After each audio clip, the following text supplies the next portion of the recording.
Γεια σου, τη συνταγή αυτή μου την έδωσε η ξαδέρφη μου πριν 10 χρόνια, όταν με κέρασε το πιτσοπιτάκι όπως μου είχε πει.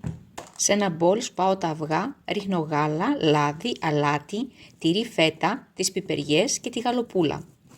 Η συνταγή είχε ζαμπόν, αλλά εγώ το αντικατέστησα με τη γαλοπούλα. Ανακατεύω το μπέικιν με 2 φλιτζάνια αλεύρι και στη συνέχεια το προσθέτω στο μείγμα.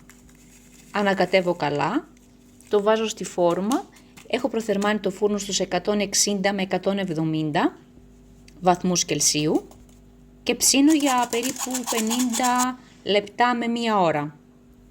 Να προσθέσω ότι η συνταγή πήρε πολύ καλά σχόλια σε διαγωνισμό μαγειρικής πριν αρκετά χρόνια. Τα παιδιά τρελαίνονται για αυτό το κέικ και ας έχει μέσα πιπεριά. Απόλαυσέ την και μην ξεχνάς να χαίρεσαι τη ζωή.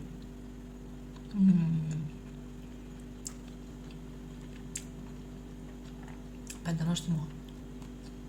Η πιπεριά βγάζει πολύ ωραία αρώματα. Δεν είναι στεγνό.